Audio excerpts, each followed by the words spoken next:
Hello, everyone. Has this super cycle of greed come to an end or getting close to it? So this is something that I've talked about on some live streams, some videos, and all that. That it's not too far away, and how back in 2006, when I was in Bali in November, I was going, this doesn't look good.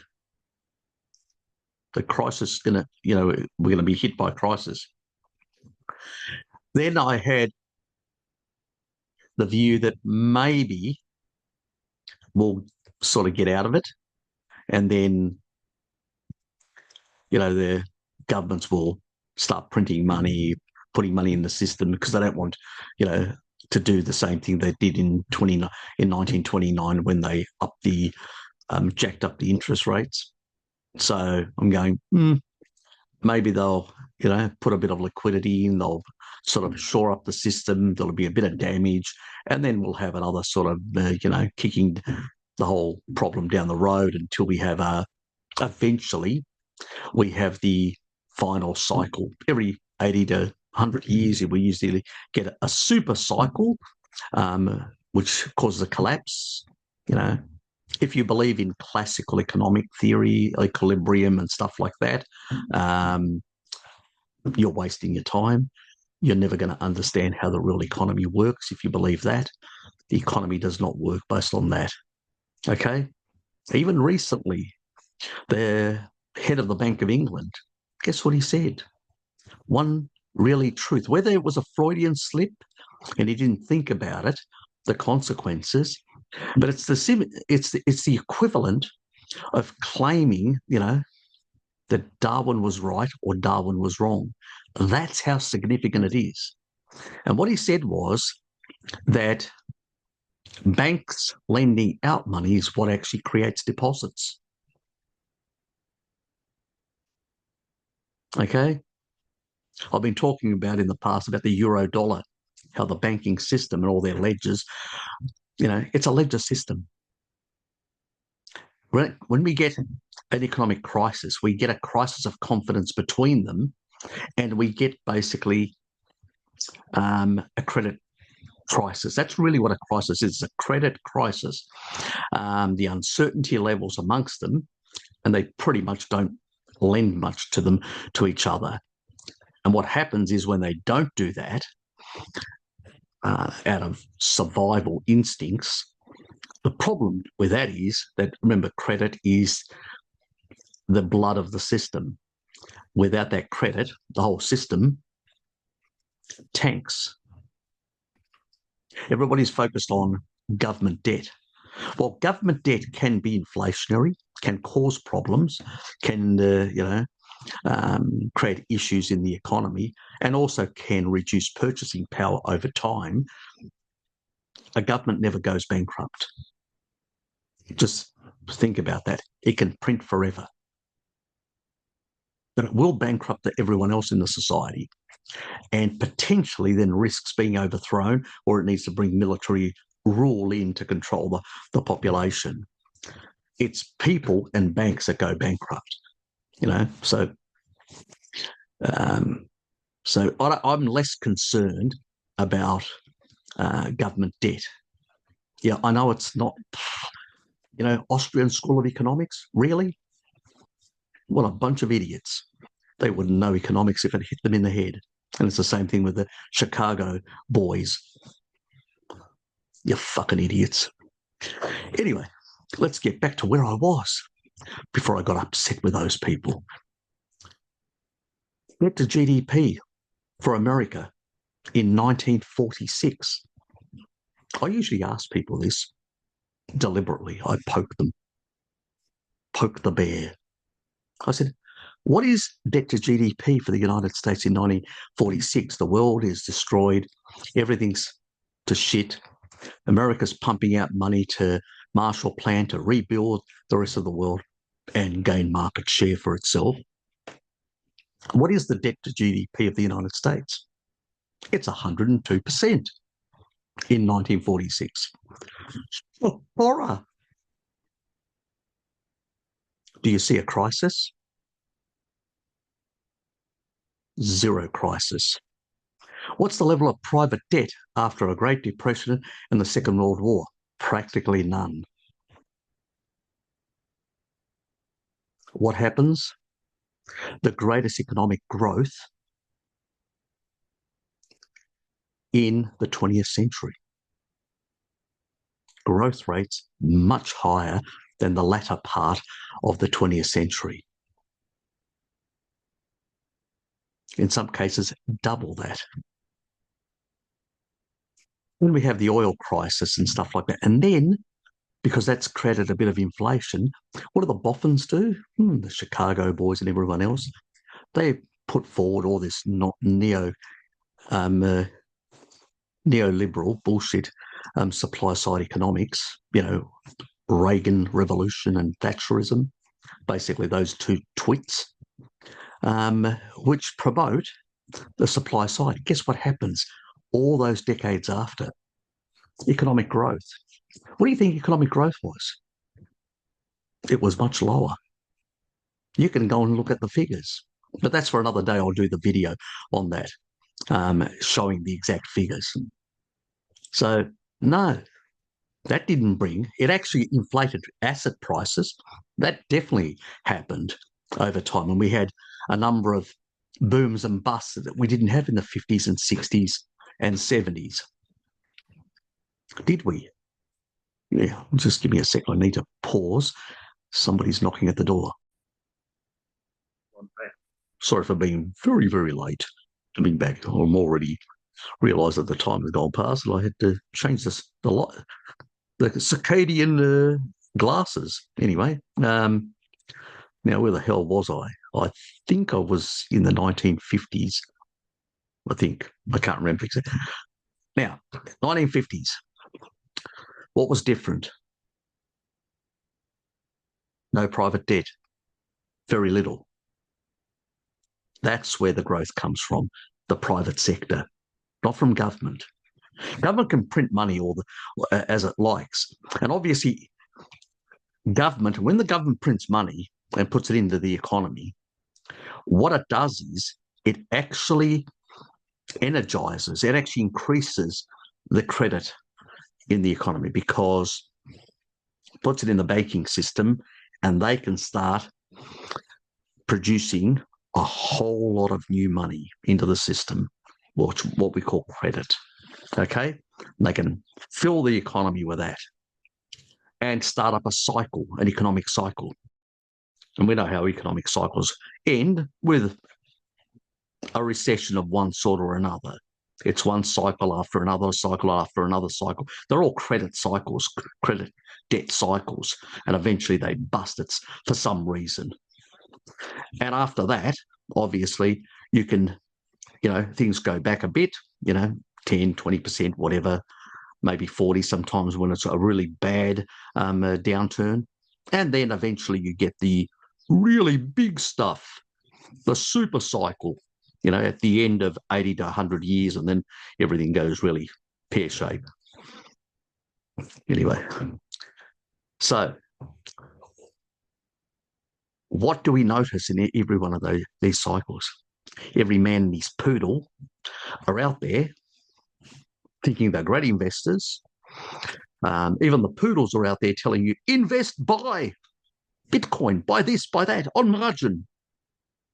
Obviously, because nobody's got as much money. But if everything's going up, is there a risk? This seems to be going up forever. Yes, we've been there before. It's greed, exuberance. It's going to be different this time. Always the same playbook. You hear it over and over again. They go, yep, more sheep to the slaughter. It's just like a repeating record. Exactly. So what's the difference between that period and now? Even though there was high government debt, there was low private debt. So I could go and work. I got no debt. And all these other people are working. There's economic activity. My purchasing power is high. what happens? The demand is high. Everybody sees that and goes, shit, I better get on into this game. And they start investing in things to produce goods and services. And that creates an uninterrupted economic growth for a number of decades before we go too far, which we always do, due to greed. It's always greed, you know. And eventually we go then from one smaller cycle to another cycle to another cycle until we get to the super cycle. Always the same playbook. Different characters, same playbook. You know, you can go all the way back to the Roman Empire. You know, the only difference is, you know, people say, oh, at Jekyll Island, they made the Federal Reserve. That's the reason for all these problems. Really? There was many crises before. The long recession in the middle of the 19th century. You forgot about that? There was no central bank then. You know, let's stop being ridiculous. Central banks, while they help out their mates in the banking sector, that is true. That's why they designed it. The bankers, you know, bankers' best friend is a central bank. But as I said, in the past, rather than getting it from the central bank, they'd get it from Treasury. Now, Treasury just provides those treasuries, you know, and then that allows the Fed to expand their balance sheet, doesn't it? So government debt facilitates a lot of this activity. But it's the greed part that actually then pushes things out of control and out of whack. Most of the debt that existed in 1946 was due to the Second World War, you know. So, but it wasn't a problem because it was government debt, not private. Government can rewrite the laws, it can haircut it, it can do whatever it likes. It can money print and pay it off. It can do absolutely whatever it likes. Private individuals can't do that. They pay the consequences if the decisions are poor and not in their favour. But let's not delude ourselves to think that governments can become bankrupt. No. In the Eurozone, yes. Why? Because there's no fiscal union. That's why. There's a monetary union, but there's no fiscal union. Greece doesn't have a currency to be able to devalue it and print to be able to pay its creditors. No. So it gets into debt bondage like an individual. You know, who thought about that smart idea?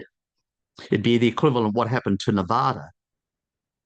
Remember 2008, Nevada got bailed out by the federal government. That's what a fiscal union allows you to do.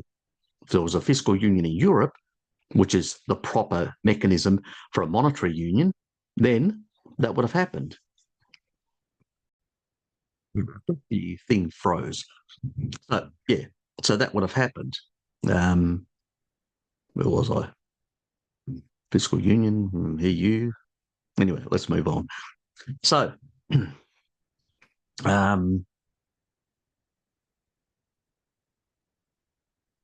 so in the end, the thing that actually causes these big crises is just too much private debt. And you can actually see, you know, private sector, most of the private sector can't even grow anymore. It's just tanked, you know. So, and why doesn't it grow? Because there's just too much debt in the system. And it's not government debt. Government debt actually, if the government actually spends a bit more, guess what happens? It can actually activate a bit of economic activity. That's what, you know, China's been doing by putting money into the economy and building, you know, all sorts of projects, and other governments have done in the past. But it's not sustainable forever, so to speak, doing those things. In the end, the problem isn't at the government level. The problem is at the private sector level, the private sector of the economy. Everybody's just too indebted. Most of the assets are overvalued. They're not returning. There's very little return. And what we've seen in more recent times is, this economic growth that we've actually, or artificial growth that we've actually seen primarily not in Europe, but we've seen in the United States. People go, wow, magnificent. But is it in the general economy? No. We see car dealerships being closed down, whole big companies losing out. So it's not. It was the AI, all the AI stuff, that all those assets got inflated. So that just grew the GDP, but it was an artificial growth. It wasn't real. They haven't been able to monetize it sufficiently. Where are the returns? Eventually, the market's going to say, well, I'm not seeing any long-term benefits. It doesn't mean that the AI won't actually provide productivity and do a number of things, but it's the same situation like we had a whole lot of things in the dot-com period, but only a few survived, like your Amazons and a few things, companies like that. So the rest just was a bust. And the same thing's going to happen in this space. And there'll be some niche areas and some generalized areas like, that will prosper in the collapse of the rest. That always happens. There's always a lot of people running into a space, and then few that survive. The mayhem that comes out of it. That's always the case, So let's be honest. At the end, something has to return a benefit. If it's not going to survive in that marketplace. It just is what it is. Whether it's a corner shop, two corner shops selling milkshakes, one sells better than the other, that survives, the other one goes busts. It's the same thing with anything. Just think in those terms.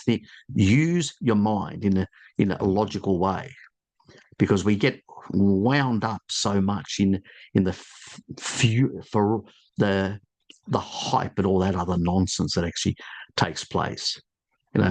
Most of it's unreal. It's not true. It's just bullshit.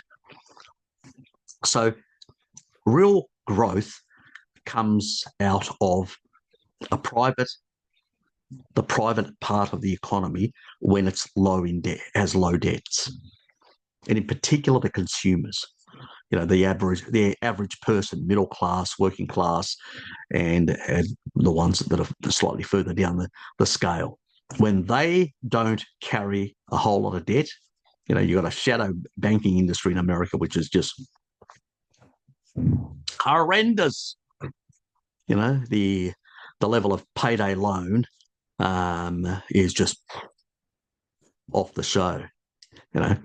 It's just as bad as China. Their shadow banking is probably in the right way. It's sort of high risk banking. That's the real what it's really called. It's high risk loans. That sector has mushroomed in the entire Western world, but not only in the Western world, Japan, Korea, China, in many parts of the world. So when we get the next crisis and credit crunch, what do you think is going to happen? Remember what happened to Germany, 1930? People asking their money back. What happened to the periphery? You think America had economic problems? Germany nearly collapsed. They had to sort of give them a bit of life support. And then they financed the Nazi party to be up there so they can go to war and pay back the bankers. But that's another story altogether for another day. So this, and why do I say that? Because there's a lot of proof for it. Can you explain to me why, the Bank of International Settlements was basically doing helping with all these transactions, and why a specific lubricant that only the United States produced at the time was needed for the German Air Force? How come they could buy it via Switzerland? Do you think the Americans didn't know about it? Really? You're that dumb? So, yeah, the bankers needed to be paid somehow, and the rest of us were cannon fodder. But anyway, they're preparing another war for us. So don't worry, you won't miss your opportunity to become cannon fodder. Don't worry at all. One way or another, there'll either be proxy wars, and you'll be part of a proxy war, or hopefully it won't be the big one, because that could be. I don't like glowing in the dark, to be honest. But now let's get on with what I was trying to say. And I will share my screen.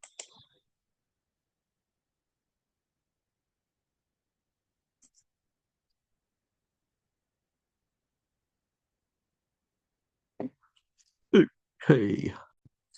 Now,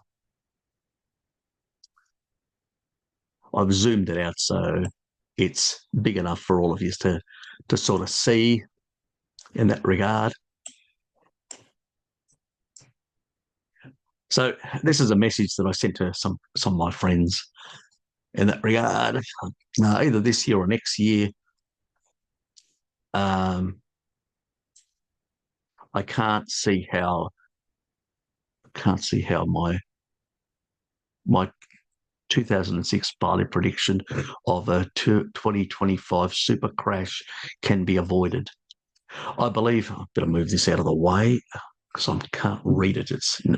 It's the mic above me that's in the way of the actual screen. So move my head a bit forward. Yep. US investors owe 1.18 trillion. It's slightly higher now. On margin accounts as of October 2025, about 3.6% of US GDP, up 58 billion in just 1 month. What the WTF? Debt is growing more than twice as fast as the market itself. This is a familiar pattern before every crash. Yeah, you can go back and look at every single crash in history, and you'll see a similar pattern. On inflation-adjusted basis, margin debt is now 6.7 times higher than in 1929. While it is significantly higher, 6.7 times, our economy is substantially bigger than what it was. And I should have made that point because I haven't. And that sort of is, I should have, in terms of the money type, yes, but in terms of the overall economy, remember we've had cheap energy, we've had automation, robotization, we've had all this. So the economy in general terms is substantially larger. So it sort of is, but I don't want to make it seem like it's like astronomical when it's not. It is substantially big for this point in time. It's probably as bad as it was back in like a year before the crisis, in a sense, and then it sort of ballooned out of control. So in that regard, that'd be the better way to say it. Anyway, yes, I'm being humorous here. Well, boys and girls, nothing lasts forever, and that's true. Regards, Uncle Harry. Yes. Hello, Kitty calls me Uncle Harry. So do a few other people, my subscribers. So I've accepted it. Anyway, I wouldn't buy over-leveraged assets like shares, Bitcoin, real estate, etc.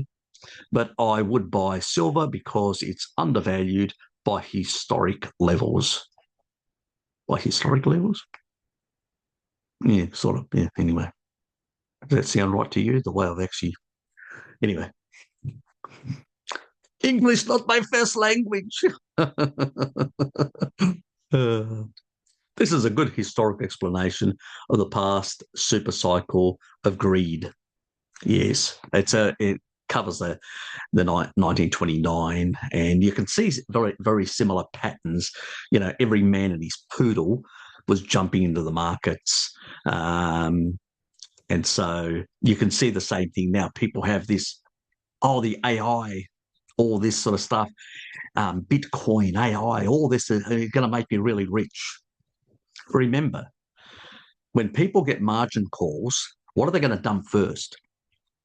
Just think, what are they going to dump first when they get margin calls? They're going to dump their Bitcoin. They're going to dump shares. It's very hard to get out of real estate because it's not something easy you can sell. That mostly the bank will get in the end.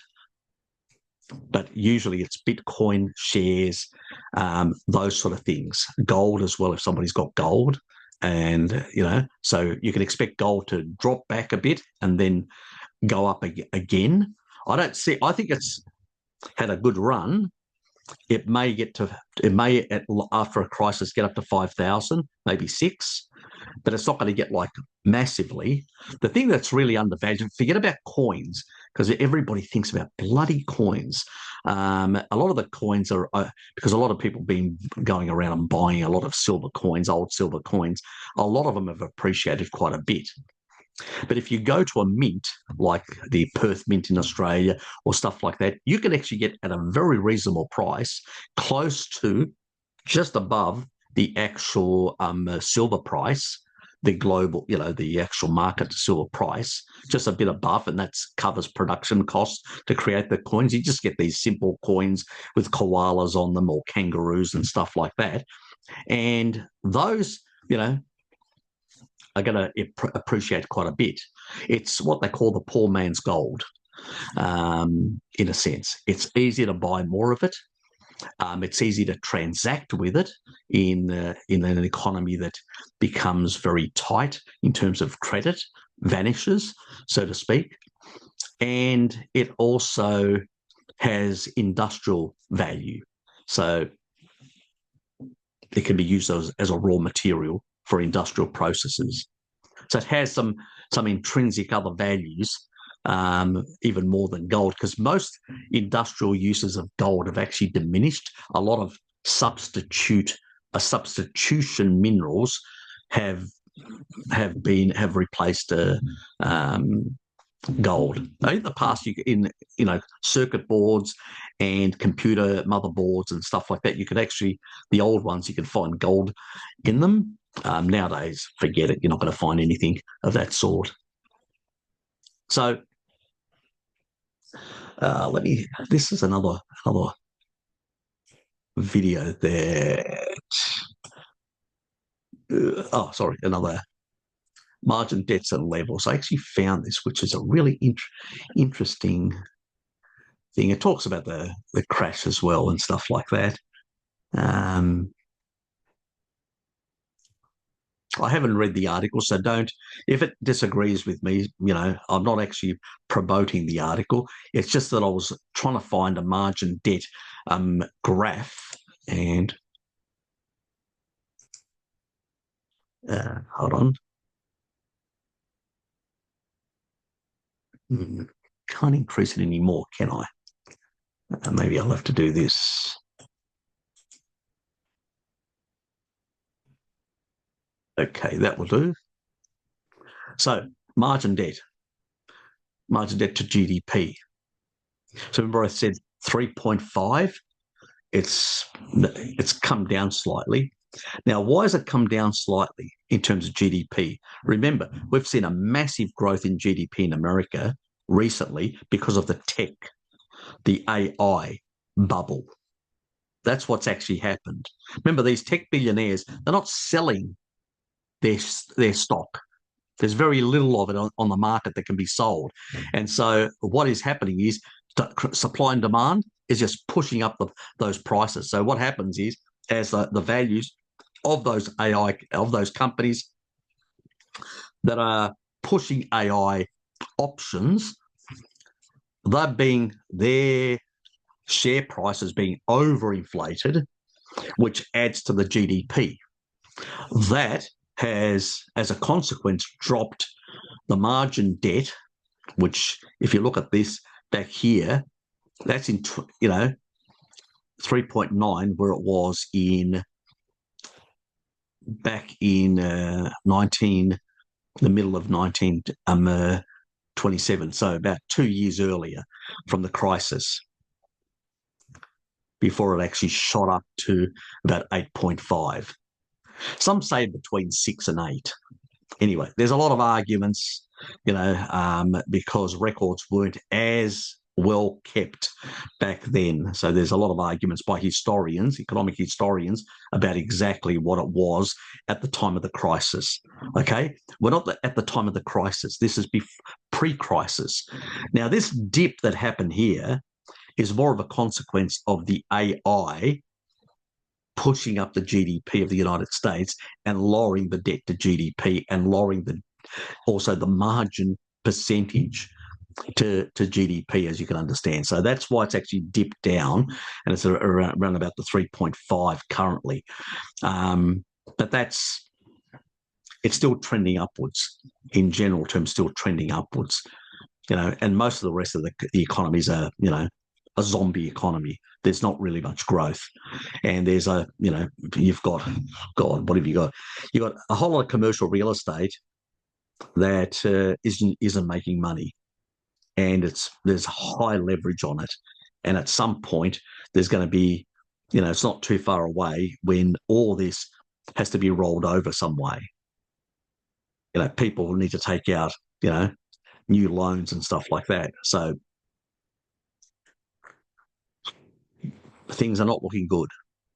It's the reason why Trump's trying to push down interest rates and all that sort of stuff. So allowing these parts of the economy to take out another long-term, fixed loan at a lower interest rate to be able to survive for the next couple of years, as he hopes that the economy, with investment and other things, can grow again.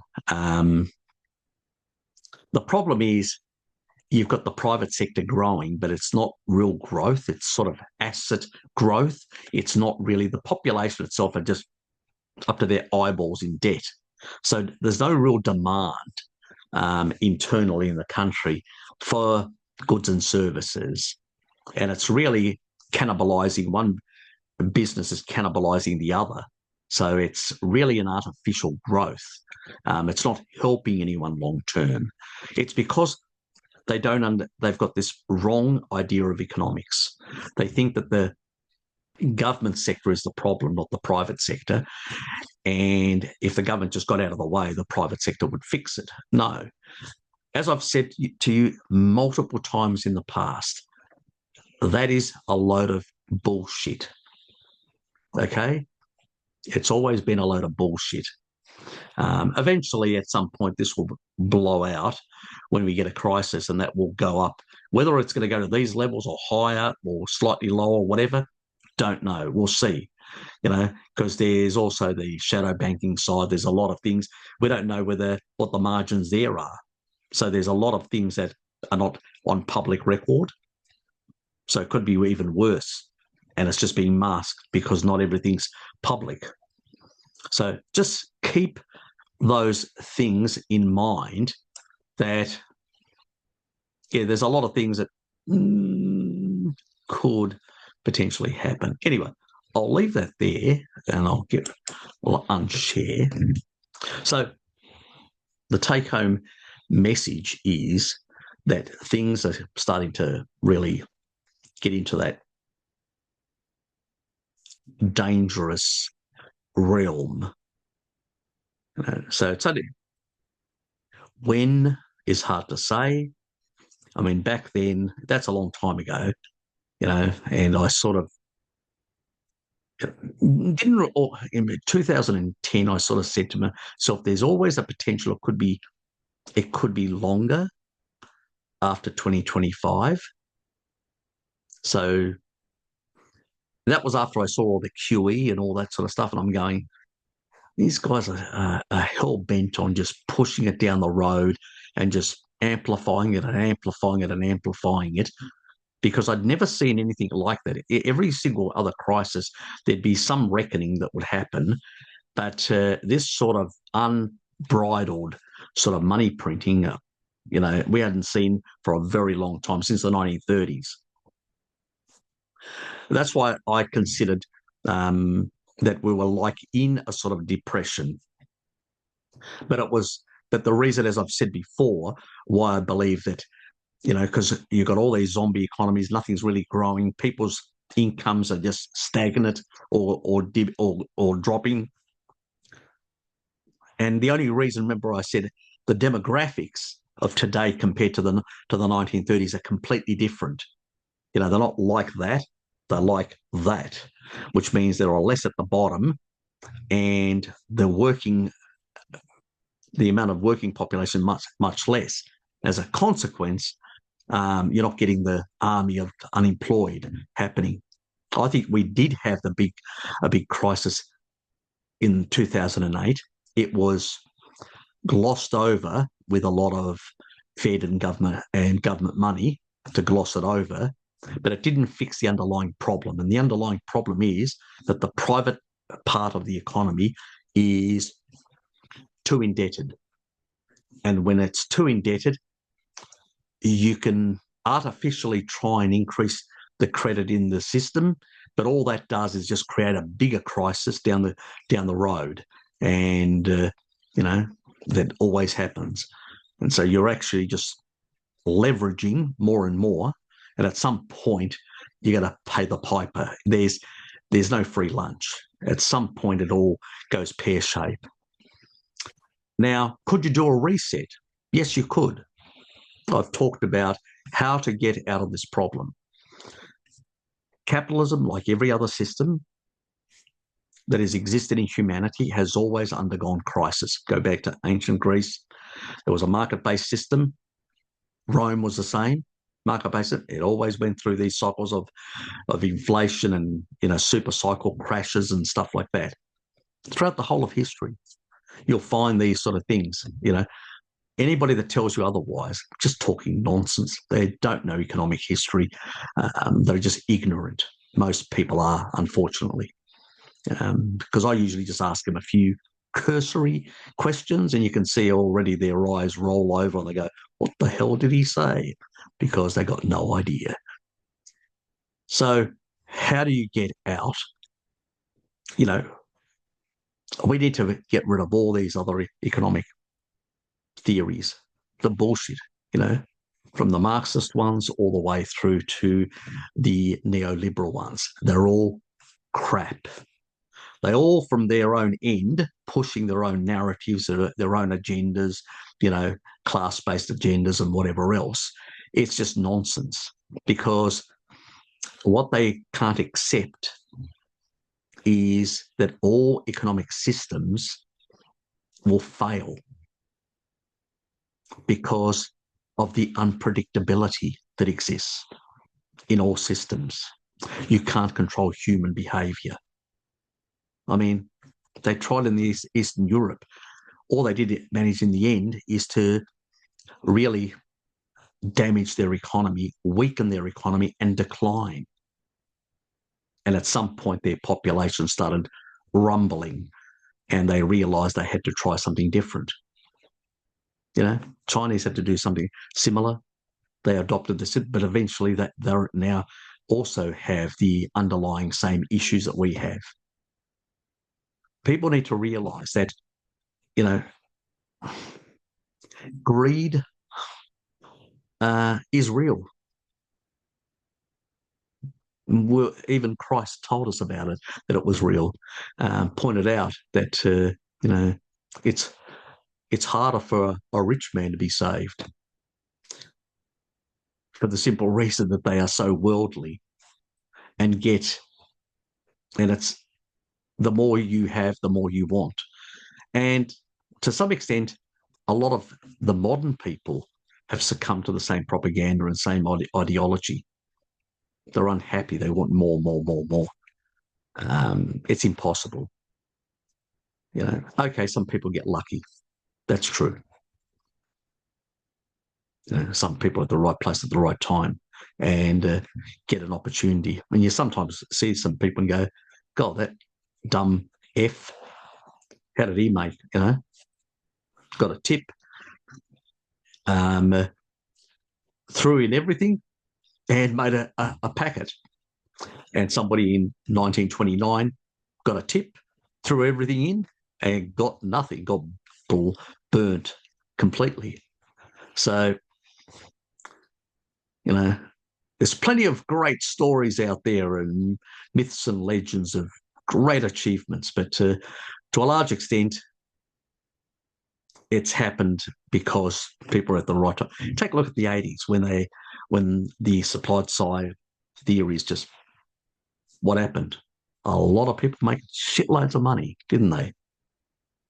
They weren't making that sort of money in the 50s, 60s, or 70s. But those economies were growing more. Why? Because those people could purchase a home with 3 years of salary. That means they always had more, and because there was less money printing at that time, there weren't all the big wars that we have today for the military industrial complex and for people like Larry Finn and many others, BlackRock and many others to make a lot of money. Back then, at least, there were politicians were a bit more statesmen and did believe a bit more in democracy and in doing the right thing by the people to some extent. Today's a completely and utterly corrupt and, debauchery in the political arena. I wouldn't trust any of them. They're all just in it for themselves. Career politicians don't care at all about the community. They just sold their soul to anyone that will give them an extra quid or a tip. Remember the tips? Yes. Buy this. Certain Congress people and senators in the US that seem to defy the growth of the market. Incredible. They're better than actually the best analysts on Wall Street. Incredible. Obviously, they don't get any inside information, and neither do they basically provide a whole lot of money for specific industries and buy a few things before. No, definitely don't do any of that. How could you say that? How dare you say that? Yes, those clowns that govern us. And that's happening everywhere. It's so corrupt. But back then, there was less of this sort of funny money. Banks were only about 10, at most 15% of GDP. Now they're well over half. Remember, banks, debt is money for them. Remember?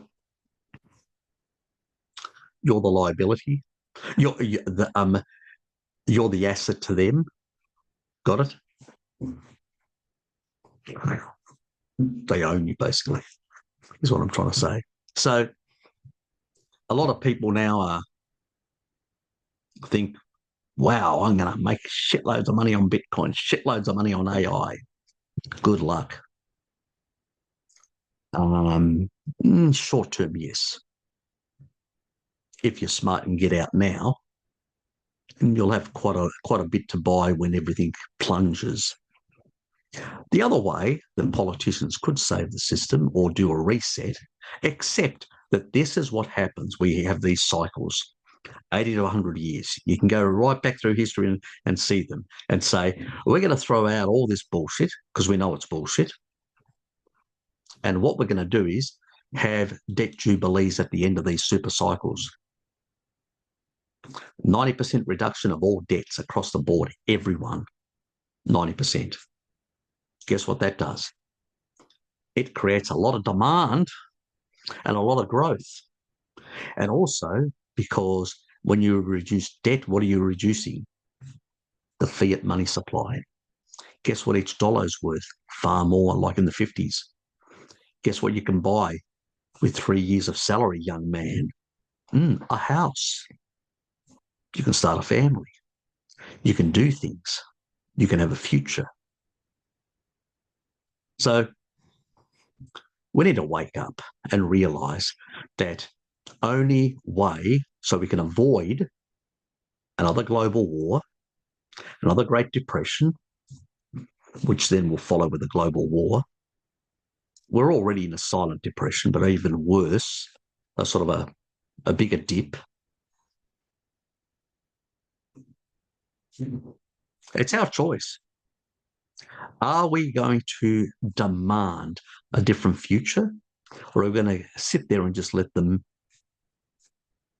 tank the system and then turn us into cannon fodder for the next expeditionary activity? It's called a war, but I'll call it an expeditionary activity, or an adventure with bullets. Yeah, so unless you want that, we need to do a proper reset. And it's not going to happen. Forget about all these political parties. It's not going to happen with them. Ain't going to happen. The current crop are just shit. We have to create new movements in our countries, a new movement that understands the way economics works and demands a new way. A new way to think about capitalism. We have a raft of history, shitloads of history. Let's stop having the bankers dictate the way we view the world and the economy. Let's get the bankers out. That was one good thing and smart thing that Harry Truman did. Yes, that Harry Truman, President Harry Truman, a boring Midwestern politician. That Harry Truman, yes, a boring Christian, absolutely boring. But did he invite the bankers? I bet Roosevelt would have. As I've always said, Roosevelt did the best thing. That socialist dying allowed Harry to come in and actually employ policies which put the fire under the bankers and sorted them out and reset the system in a slightly different way. At the time, he didn't need to do a debt jubilee because pretty much everyone was very low on debt. But what he needed to do is reset the system in a way where you could actually get growth, economic growth in the system, grow the world economy and grow America. Obviously, that would benefit also. The Truman Doctrine also had a benefiting for America to expand its influence. So don't get me wrong, he wasn't all, saintly, no. But it did have an ability to basically build the middle classes around the world. We saw it in Australia. We saw it in that same period. Because a lot of people followed similar policies, and we saw that sort of growth happen. And that's also at the time when that euro dollar system came into existence, which means those banks, those global banks, within the American and European system, working together, setting up common ledgers and moving money between themselves, were able to facilitate a lot of global trade and a lot of global investment. That sort of, in a sense, became over time the new type of quasi-reserve currency. Okay, underpinned by the US dollar, but in a sense, underpinned by these ledgers, which the banks held,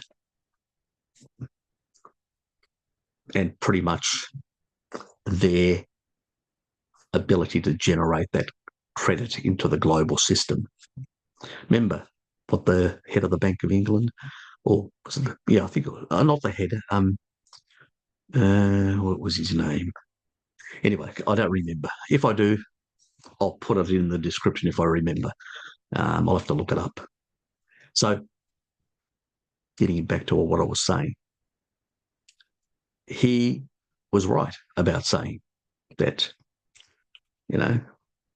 it's not deposits, it's the lending that actually gets all the deposits, all the economic activity.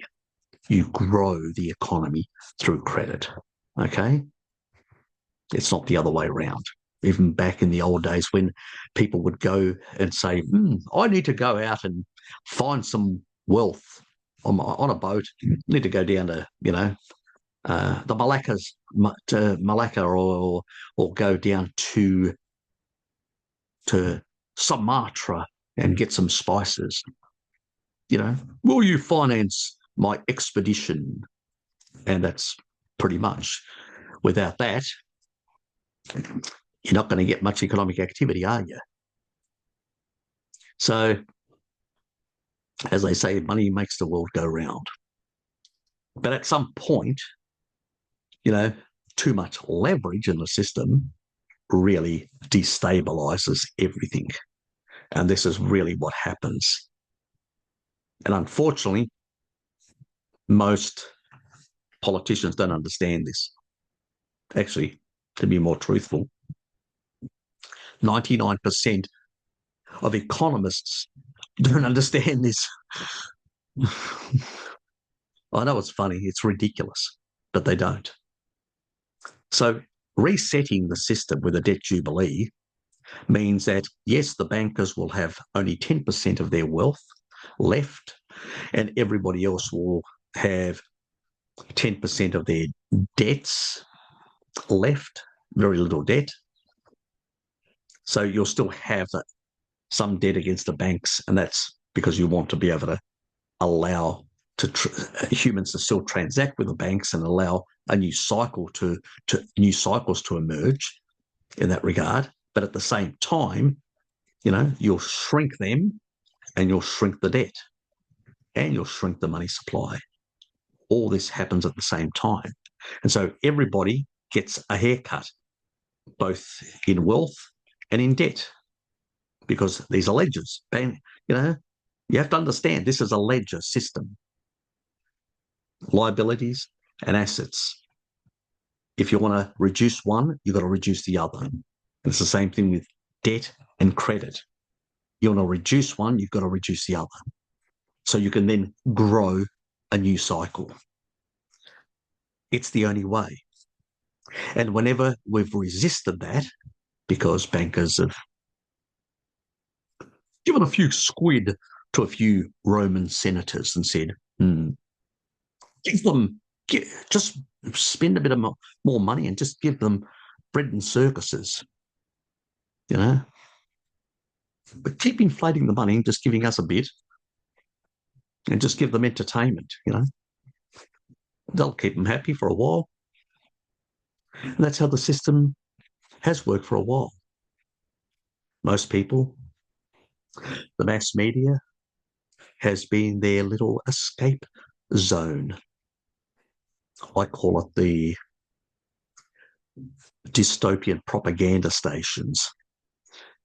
So basically that's what they are, propaganda stations. They always have been. Okay.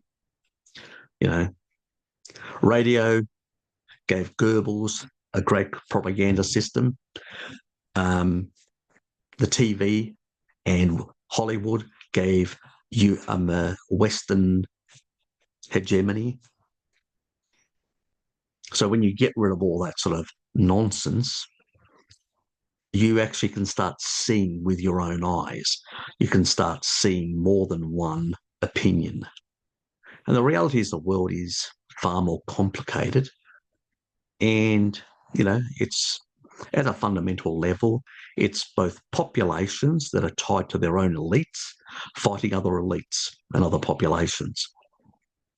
And there could be a better way of negotiating some sort of balance, some sort of agreement where we don't slaughter each other every 50 or 100 years. You know, it's an option. You know, so a debt jubilee with a bit of better negotiations at our political level could transform the world into a much more stable place, more prosperous, because we've already got a lot of technology. You know, can you imagine? You lower the debt levels, how much that would grow and the new innovations would happen, how far we could go. If we have a crisis, we go backwards. Every crisis, we go backwards. So even in terms of those who love progress, they want to see humanity move forward.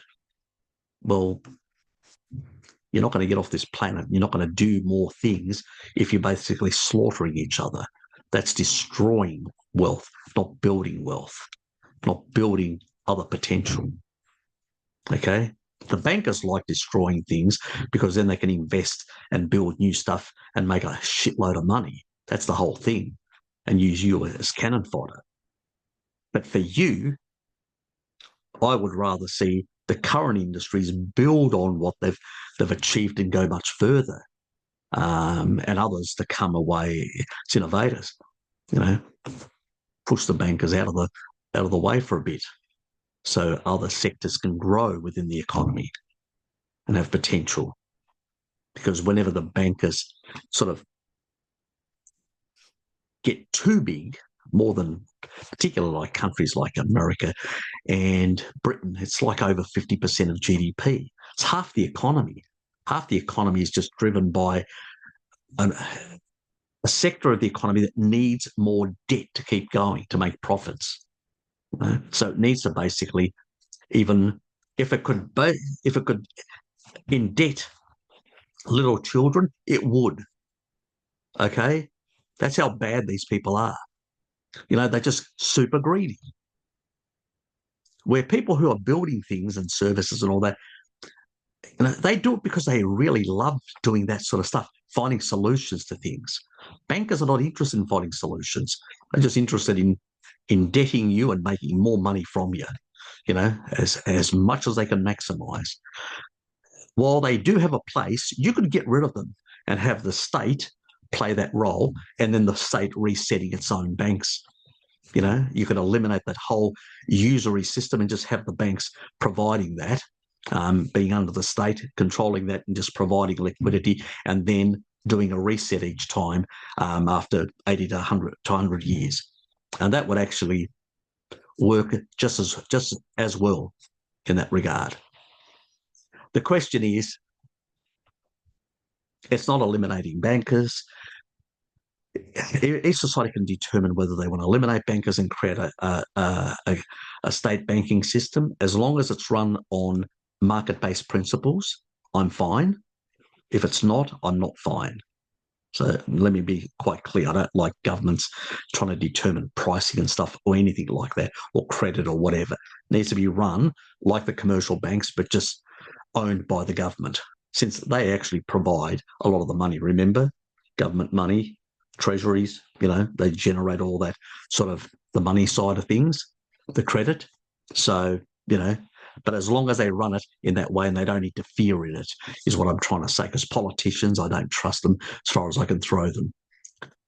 So as long as that, then you can actually do these periodic resets. And then you're not actually really cutting into anyone, because you're doing a reset for everyone, like businesses that are producing, you know, like Ford or whatever, consumers, everyone gets the same sort of haircut, and the government resets the whole system every 80 to 100 years. You can keep that going for quite some time.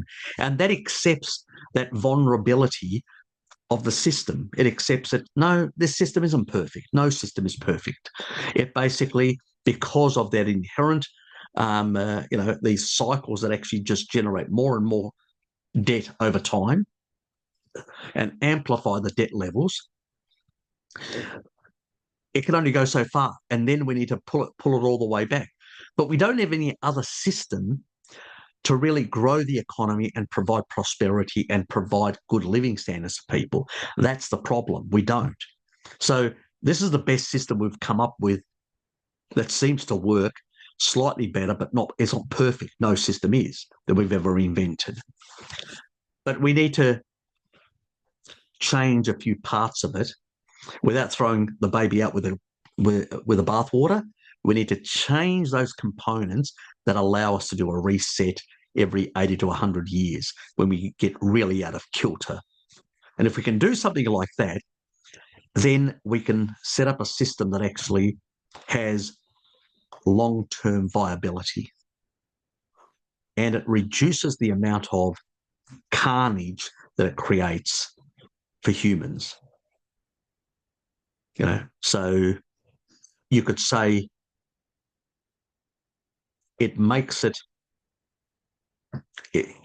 humanizes. Yeah, it's probably not the best word to use. Humanizes capitalism. It's probably some other word that it makes it less.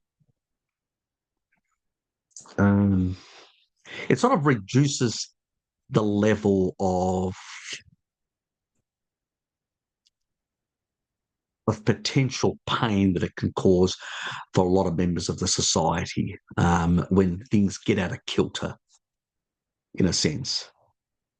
And that's what a debt jubilee could do. I mean, this is not new. Debt jubilees have been used throughout history in other times by enlightened leaders, especially Christian leaders, who saw it as a way of resetting the system to reduce the suffering within the population.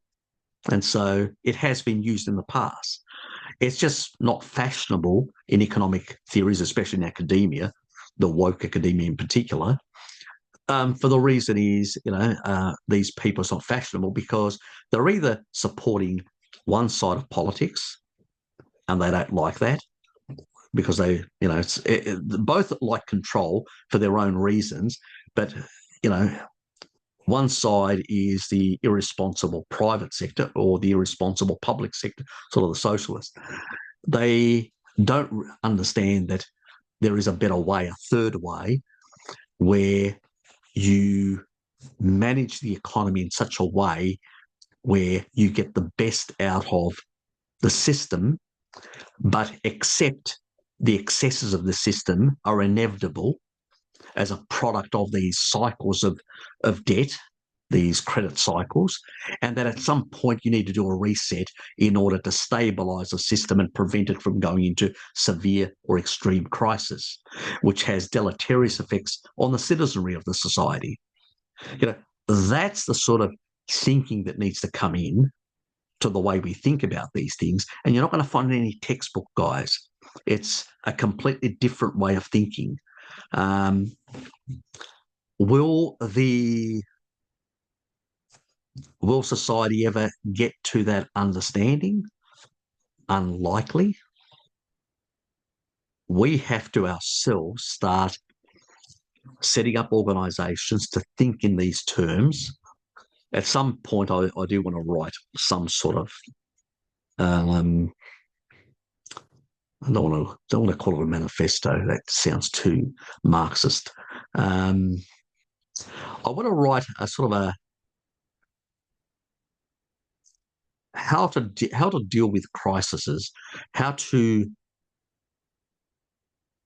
overcome crises within the sort of the super cycles of a capitalist system is, the sort of things that you want to, the sort of legislative side of things, the way you want to set up the entire monetary system to be able to respond to all these things, the legal framework to be able to allow this to happen in a specifically controlled manner, that there is a formula that people follow, that a certain level at a point needs to be corrected, and it needs to be an independent authority that does that as well. So you don't want politicians involved at all that could really mess things up, in that way. You don't want bankers involved, politicians, or any other sector, just an independent authority that understand these economics, understand this new type of thinking, and at the same time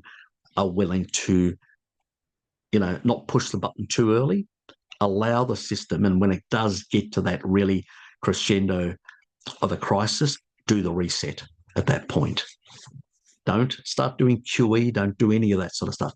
Do the reset at that point. That also means getting rid of central banks completely. Not because central banks, as I said earlier, are a problem in a sense, but you need to bring it back to Treasury, to the political arm, where it then gives that to an authority, an independent authority. You get rid of the central bank, an authority that dictates based on that legislation, and I'll even put in the Constitution to prevent any government from any ever changing it.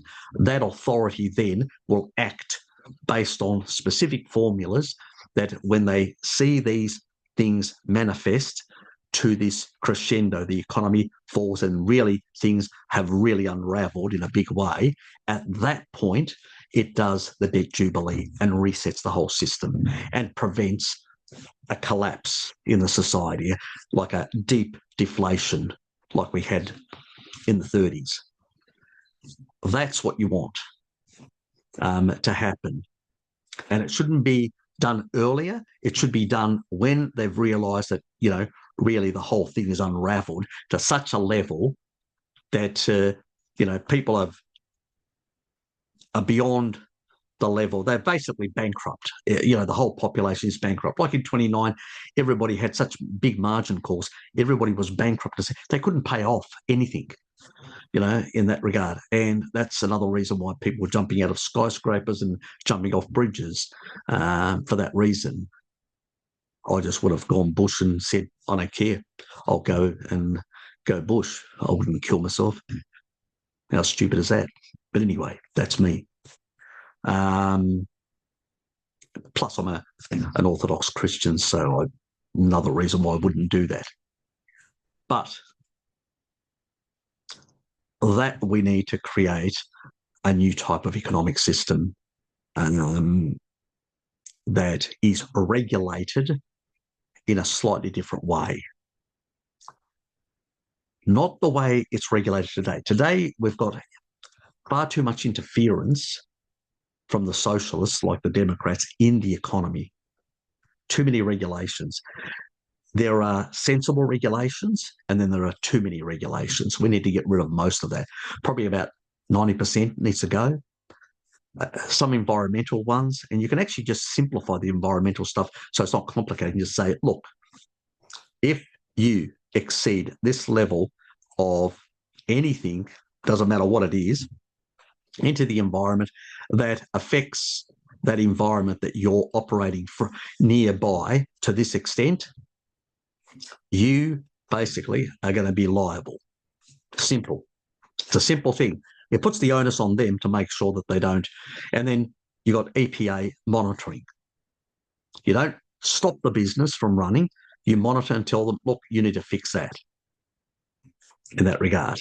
And there can be severe penalties. And severe penalties, not on the company. Nah. See, that doesn't work. That's bullshit. Companies go, really? I can put that down as a tax deduction. No. You garnish the salaries of the board of directors by 50%. I'll tell you how quickly they fix everything if they know they're going to take a big hit. That's what you do. You've got to be, let's say, ruthless in the way you deal with people that to comply in the economy. You have to hit them in the pocket. Environmental policies are useless unless you hit them in the right people in the right pocket. The rest is just nonsense. It's just bullshit. So you don't need a lot of legislation. You just need to basically say, do the right thing. Simplified code and all that, and there'll be penalties against the directors. Done. It's not complicated. You don't need to make a raft of things. There's common sense things that you can point out that these things, a property that's being built needs to comply with standard levels of functionality and building to a level where it will, survive these sort of things. You don't have to put in a whole lot. You allow the market freely to work out what materials to use to achieve that. That's where you see innovation and change and all that. You don't prescribe things. You tell them what you want them to do, and then they'll find the best way. So that's why we have to change laws. We've got lawyers writing laws, not people that understand the industries. And there's your problem, but at the same time, we don't want vested interests ignoring safety at all. So it's a balance. And people need to, and there has to be something in the Constitution that actually requires all government decisions to be published so people can see exactly what they've done, exactly all the details. So anybody can go and look, because currently you can't work out what the hell they do. So you need to basically have an enforcement system to be able to monitor what they do, because currently we don't. Also a sort of direct democracy element like they have in Switzerland, where people can initiate a referendum. Like sometimes, 3 to 4 pieces of legislation get thrown out in Switzerland every year because the people go and vote and say, we don't like these laws, throw them out. So that provides the benefit of both systems. One, it retains the system of a republic. That means where you've got people that get elected that represent, so you don't have chaos. And on the other hand, you also have the population that are not, so you don't end up with an elected aristocracy that just dictates on you every 4 years or whatever, but you can actually say, no, I don't like that sort of nonsense. You want to force me to do that? No. I'm going to reject that piece of legislation and throw it out. So in that way, there are, in a sense, since I don't trust the other checks and balances in the system, you've got the people doing the checks and balances. I'd rather less legislation rather than more, which is problematic. And most people are, if most people, when they think, the gut feeling and all that, they may not fully understand it, but they say, that doesn't sound right. Or they experience a new piece of law and they go, oh, that doesn't feel right. Most people they might not fully understand it, but they know that it doesn't seem to be like what it was proposed as being. So those are the sort of, we don't want to throw, as I said, we don't want to throw the baby out with the bathwater.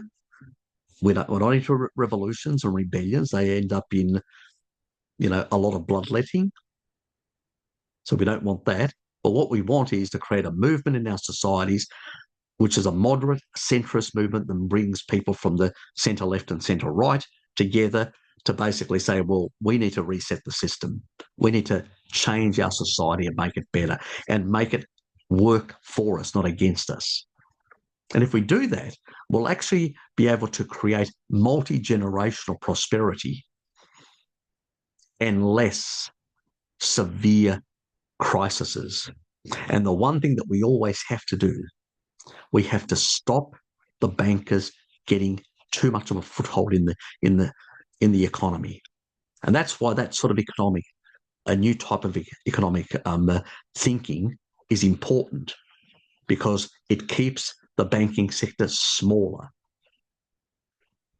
sufficient to do its role in providing credit, but not big enough to interfere in the long-term prosperity and functioning of the economy.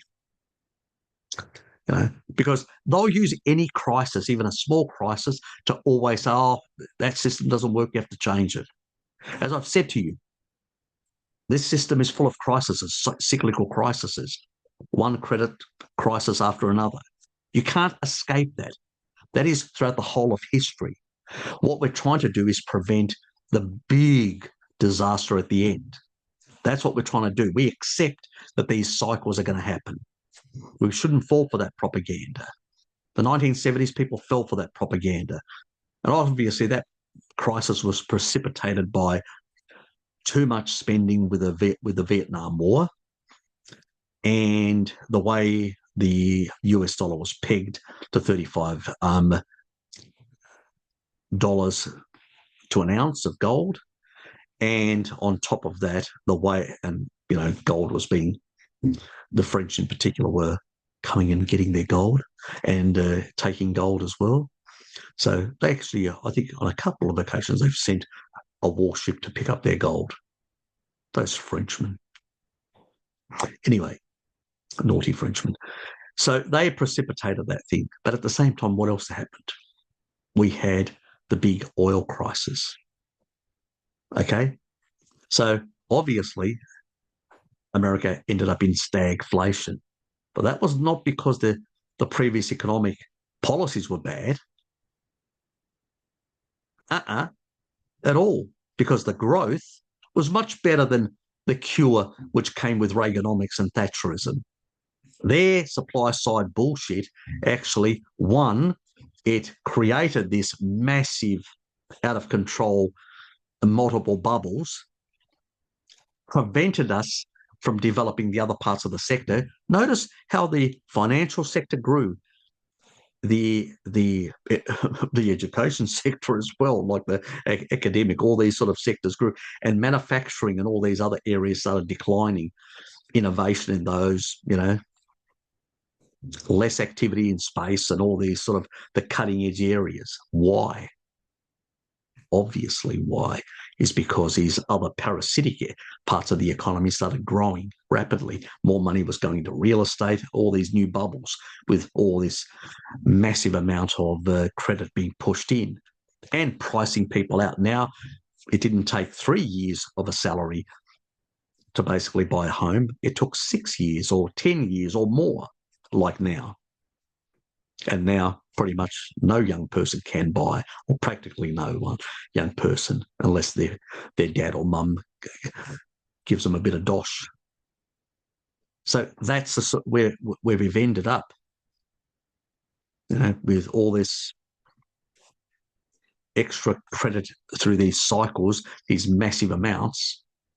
We've pushed the thing to very high levels of leverage. As a consequence, rents, housing, everything, basic necessities for humans have become very expensive. Green New Deal, other nonsense, which helps the bankers with their carbon credits, another sector to exploit. They don't care. For them, it's great. The more money prints, more inflation, it lowers their debt to their equity. Remember, they're greedy. They want that to grow more. So you've got to understand how they think. It's how, but without that underlying that I can get a benefit, people wouldn't try anything new or whatever. But we've taken that away from creating goods and services into creating parasitic activities, which is banking. We just grew it far too big. And now it's become a parasite on top of the whole economy. It just is sucking all that wealth. And you can only suck so much at some point. This is why they want these wars, the bankers, because they need to find new sources of sucking wealth from, That's why Hitler was financed by US bankers. So that's where you end. You end up in this, well, the current Ukrainian Nazis are getting also financed by the same people, but BlackRock and a few other lovely people, So, yeah, do you want to go down that pathway, or do you want a different future? Really what it comes down to. So you can sit on your couch and look at the propaganda box or your propaganda LCD. But in the end, you will be used and abused. Your children will be turned into cannon fodder. Yeah. There's two options for your future. Their option, their future, or your future. And you need to basically understand that the economy works very different than what they've described it to you. And when you understand that, you can free yourself from their control.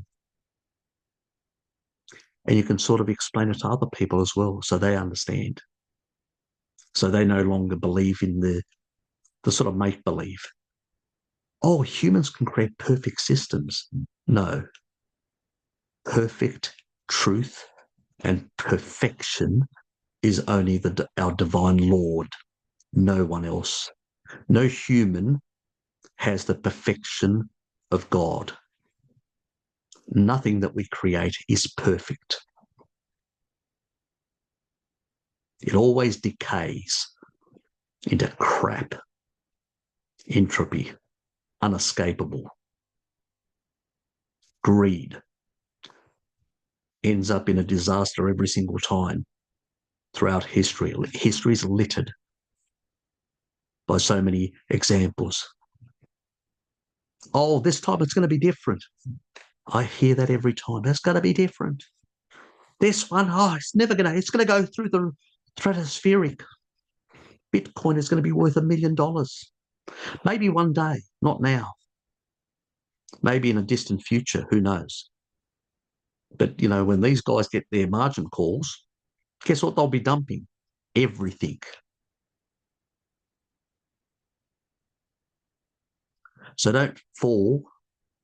If you're in and you've made a bit of profit, consider getting out, putting a bit in silver.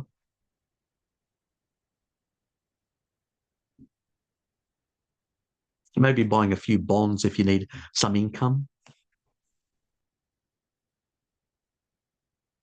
But definitely, because at least if every asset, when every asset falls down quite a bit, when you get that money back from those bonds, you can buy cheap assets after. And they will boom because they always do. Once they're very cheap, and they grow up and they keep on going up and down, up and down, up and down, but their trend line is always upwards, up and down, up and down, up and down until we hit the next super cycle. So think. Anyway, I've ranted enough on this subject matter. I hope you've sort of got an idea of what's coming. The sort of super cycle crisis we're moving into. I hope it made sense. If you want some clarification on certain points, leave me a comment. I'll explain it. Long term, I'm trying to put my thinking on this subject matter into some sort of small little booklet that can provide information for people, the type of approaches and legal type reforms, things that we need to do to create a system that can overcome the super cycles. It's not going to be perfect, okay? I'm not selling you perfection. I'm not selling you utopia like the Marxists are, or like the neoliberals are selling you. It's like Fukush, what was his name again? The guy that actually said, I think of Fukushima. Anyway, he's a Japanese American who said the end of history. That guy. So, yeah, I'm not selling you something like that. This is it, the best system. It will last forever.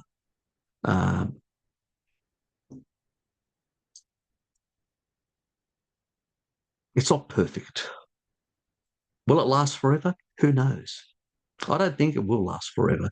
Long term, something new is going to come. I think once let's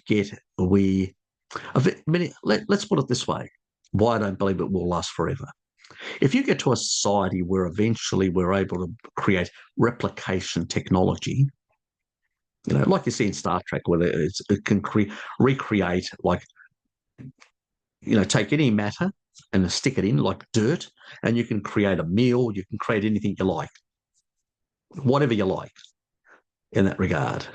If that technology then becomes cheap and cheap and cheap over time, and everybody can have one, you no longer need industry. You no longer need a stock market. You don't need any market. You can do away with the markets and you can have a replication machine and have whatever you like. So obviously there'll be some people that will try and control that, but ultimately it will replace traditional economics because there'll be no need. There'll be some other system. Maybe people will be bartering ideas and bartering, things that they can imagine and create, who knows? I mean, there are all sorts of things that people trade now. People create little cartoons or create little cards or whatever, and people trade them. So there's always going to be some level of economic, some sort of trading or whatever. But once you get to that sort of system where you can, gold will be worthless because you can take a bit of dirt and turn it into gold, so it's worthless. Anybody can do that. So you can turn the whole planet into gold if you wanted to. Not that I'm encouraging that to future humans, but what I'm trying to say is that nothing lasts forever. Between this system and that sort of future, how many other may exist in between? I don't know. All I'm trying to do is come up with an idea how to lessen the extreme severity of a super cycle within this system. Beyond that, I'll leave that to future generations to deal with those sort of problems of the future. I'm just focused on how we can get our system to work a bit better for the rest of us without creating every 80 to 100 years devastation and a lot of hurt and pain. In particular, the sort of cannon fodder type, if you know what I mean. Because, it continually happens. And if we stopped doing a lot of those things, we would have then more money to invest in things like how can we exploit resources in the bottom of the ocean, in space, and all sorts of things. We would have more money set aside as a consequence of societies to put more of that and create new type of Manhattan projects, like creating a space elevator. We've got carbon nanotubes. How can we actually increase the production of these things to bring them down in price so we can create space elevators so we can get into space very cheaply? We don't need rockets, as an example. And then we can actually, if we can have like spaceships that have got like thorium reactors or even better, fusion reactors. We mine helium-3 from the moon. We take that helium-3, we put it into a reactor. Helium-3, we don't have the neutron problem damaging the reactor. So the fields don't have to be as strong. So we can actually maintain the fusion process, plus, because on Earth there's not much helium-3, very little. Most of it's on the moon. Okay, just letting you know, shitloads. Enough to power our spaceships and our technology fusion reactors for thousands and thousands of years. Okay, so just letting you know, there's a lot. So if we were able to utilize that, we can then have vessels that have like energy coils that could actually create a lot of ability to push things in space, because there's less, you don't have the gravity issue like on any celestial body. So you can, with a certain amount of push, you can get a certain level of acceleration to be able to move from one part of the solar system to another. Obviously it makes economic sense to go to nearby asteroids and exploit them. They've got shitloads of metals, far more than on Earth. that we could practically get. So you could build space rotating space factories, rotating to create artificial gravity, and you could have, people living up there as well. We could achieve a lot of things.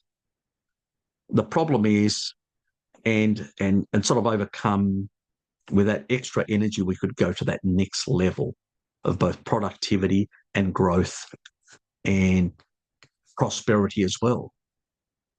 So there's a lot of potential that we could see in the future, as long as we don't start killing each other, which unfortunately currently the bankers' plan is to,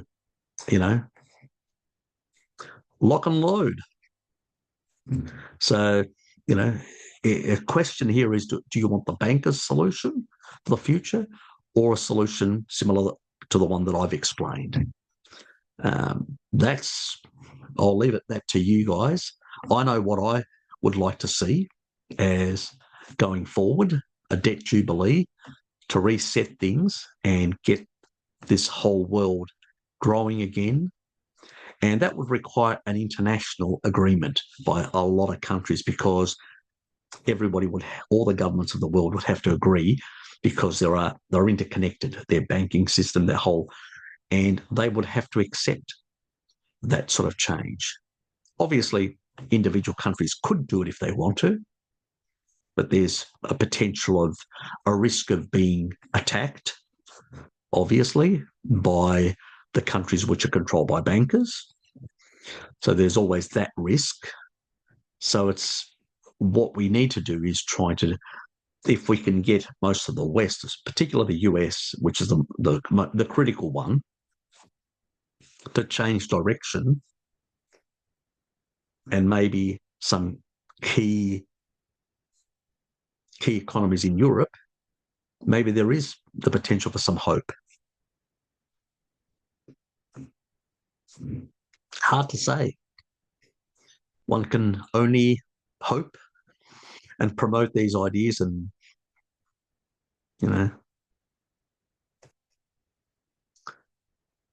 I keep on praying. The rest of us should pray that other people around us will wake up. The other option is, please share this video far and wide if you want to get the message out that there is a new way, a different way of doing things. If you're not interested, that's fine. I just hope that more people sympathise with my way of viewing the world or economics. Obviously, I'm not going to be fashionable with the neo-Marxists or with the neoliberals, because both are wrong, in my personal opinion. And historically, they both failed. And they've both failed to understand the underlying problems in both their systems. Because even when neoliberals attack the socialist systems, they don't truly understand the real reasons behind it. That's for another day. I will do a video on why I believe those sort of societies failed. And it's not because the means of production are owed by the actual state. That ain't it. Believe me, that ain't it. It's a bit more, slightly more, I won't give it away because obviously I need to make a video in the future, but you'll understand why that isn't the case. And you'll understand why the arguments of one side against the other are just wrong in a number of respects. And their criticisms of each other is also wrong for a whole lot of other reasons. It's not the sort of equality sort of argument on one side and the other argument on the other side that people should be rewarded for their effort. I'm not against people being rewarded for their effort. Not at all in that regard. But I understand that when you have, unlike older societies that didn't have a banking system, like feudal societies or societies. The only person that needed a banker at that time was the king, because he needed to undertake wars and then tax the actual peasants to get the money to be able to pay the bankers. Okay, it was a different economic system. Or in the past, ancient times, like in Judea, the Israelites or the Sumerians and all that. Those sort of guys were either had some of their produce that they produced, because it was very much an agrarian economy, some of their produce siphoned off, garnished for the next war of the king. Yes, the god king, as they were back in those days, and or the divine king, whatever. And on the other side of the, it was some, even in that era, thousands of years ago, had, because they had some coinage, they had some coinage in that regard, they, taxed. They had certain tax collectors, periodic tax collectors. And so people would have to sell in the marketplace some of their animals or grains or whatever, get some coins and, put them aside. They didn't need them because they grew most of the stuff they ate and lived off in many cases, and just bartered some other things with their neighbours. It was primarily they needed those coins. That's why there wasn't a lot in circulation. The king's coins, there was just a few, which allowed them to pay their taxes. So that's what it was, a completely different system. So we're in a different system. And so when people try to use those as examples, or, you look at economic books, the barter economy, there's never been a barter economy. Even those societies had some money.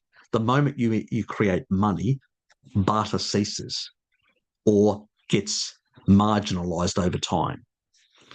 So most civilization never really had. And even the king held ledgers. He had the ledgers of all the products. If you take a look at all the Sumerian, all those tablets and stuff like that, what are they? They're basically financial ledgers. They're accounting, all the what, liabilities, assets, everything recorded, so many grains. Oh, I owe those people this amount.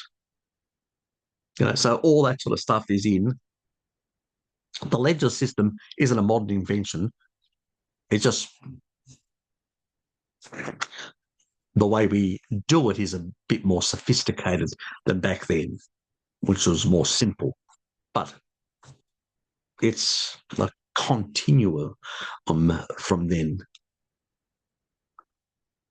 So the whole notion that there is some sort of equilibrium is just nonsense. The moment you put in money in a system, whether it's hard money like gold or whether it's paper money like a fiat, the moment you do that, the economic system is completely different. It no longer is a barter. It has a credit component. It's completely different, a credit and debt component. It ceases to be a barter economy. They teach barter economies in universities and equilibrium theory and all that. It's nonsense. There is no equilibrium theory. Things do not come to equilibrium. The credit cycle grows and grows and grows. Without credit, you can't get economic growth. It's just flat line. Okay? So these people don't understand, as I said, economics. They don't understand economics and they don't understand reality. God, academics, what do you expect? But the problem is their stupid theories are what influence a whole lot of politicians, because most politicians go to university and do like an introduction in this basic bullshit. And that's how they think, all of them. They've got no friggin' idea. Occasionally you'll get some central bankers that will tell the truth, and some financiers, like there's some top financiers I think even Larry Finn from BlackRock may have actually slipped up and said it as well about credit and the importance of credit in the system, and that is the key driver of economic growth. I think he slipped up once and he actually pulled the cat out of the bag. They know it. They look at basically the sort of credit growth, credit to debt and all that sort of stuff. They look at all these things. They know when things are getting unhinged. Have you noticed? You get Jamie Dimon. He's a Greek bloke like me, but he's definitely not like me. He's just as bad as the other bankers. And what is he doing? He's going, you know, things look like they're going pretty well. Everybody's talking down the markets and all that. And what is Jamie's bank doing? Oh, that's right. He's offloading some shit onto the rest of you guys. Now, after he's offloaded quite a bit of shit, like a lot of the other ones, that's what they did prior to 1929. They're offloading things. You've got to look at what they're doing. Most people don't.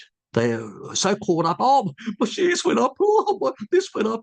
Bitcoin went up. What are the other bigger players doing? They're offloading. You got people, other very wealthy people. What are they doing? They're offloading. Or they're holding onto a lot of cash and hoarding onto it. Google, friggin', is holding onto a lot of cash. A lot of them are. Most people don't realize that a lot of them are holding.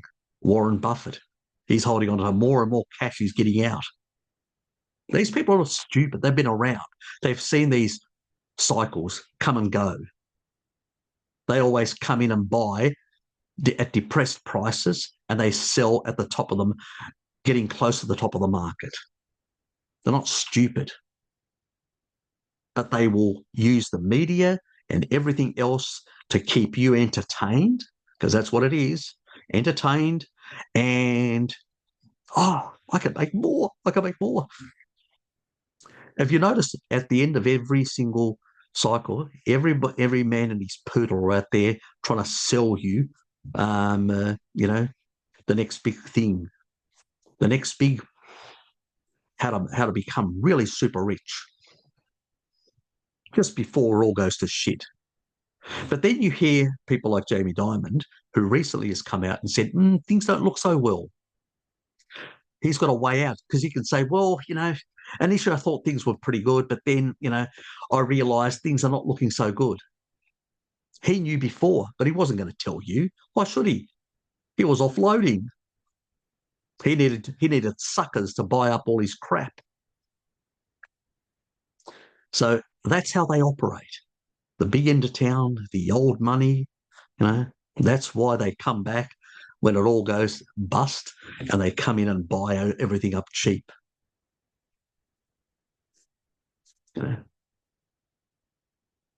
They love a bit of a deflationary period. Even back in 29, they deliberately jacked up. They actually called and forced the Fed to jack up the rates so they could basically cause a bigger bust, where people got so many margin calls, they just couldn't, people, that's why people were jumping off bridges and all sorts of things, because, people are having thousands of dollars in debt, because once that drops to half to about 30-odd%, you've basically lost everything. And when it goes to half, you're in massive debt to these bankers. Somebody could, back in those days where a salary could be about $2,000, somebody's got a debt of now who was a motor mechanic and now has got a debt of $9,000 or $10,000, and he's going to lose everything because the bank's going to come and repossess everything. So what does he do? Jump off a bridge. I don't say that was, I'm an Orthodox Christian. I say, there's always at the bottom, we're at the bottom, there's always and up. Everything goes up again at some point. You just have to basically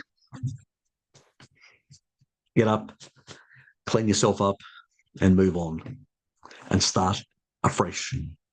There's always going to be new opportunities at some point. Start afresh, try and keep yourself going. That's all you can do.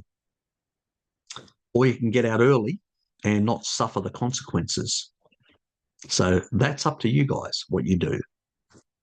I'm not here to tell you, this is not financial advice. I'm not here to tell anyone financial advice, what to do. All I can say is that I believe that we're in the early stages of a super cycle crash, that 80 to 100 year crash that comes. If it doesn't happen later this year, it will happen definitely sometime next year, I believe. I could be wrong. They could do some money printing and a whole lot of other things and force it further down. I don't know how far they can push it.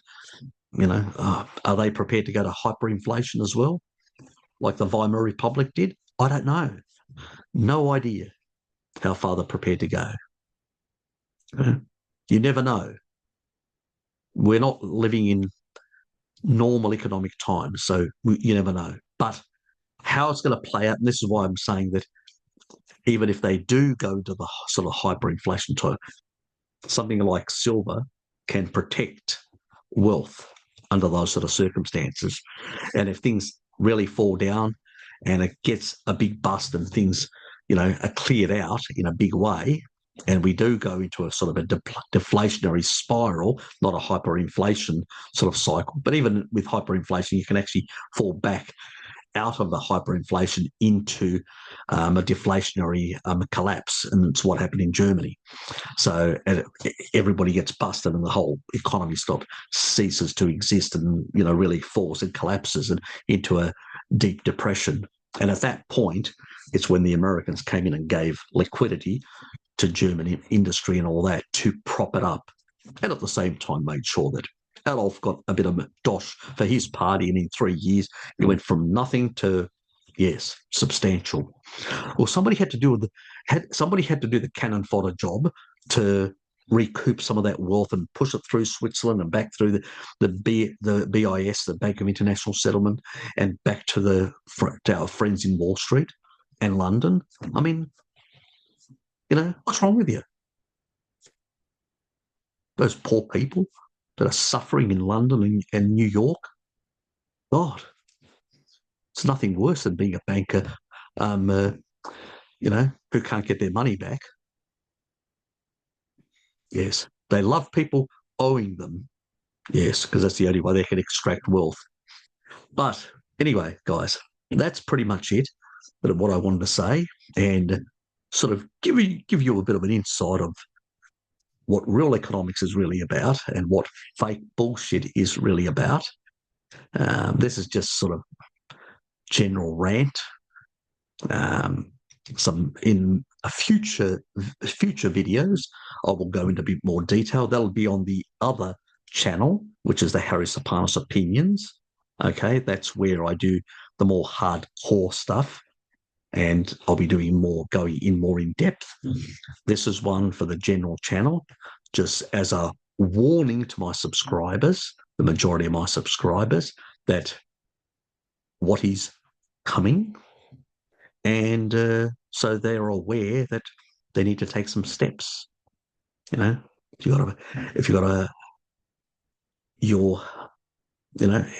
to think about these things, what you're going to do.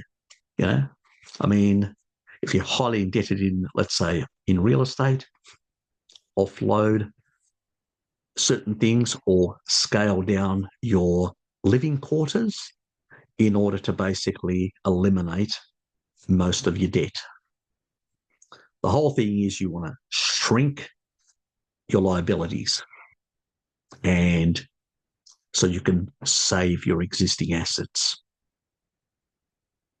and convert some of those assets into something which will store value and gain a bit as well, which is silver, in my personal opinion. Now, none of this is financial advice. What you do is your business. You should seek out, well, financial advice, as they say. Not that there's much quality out there, unfortunately, but I still have to say it as to protect myself in a sense. So I don't upset the YouTuber Al Gore,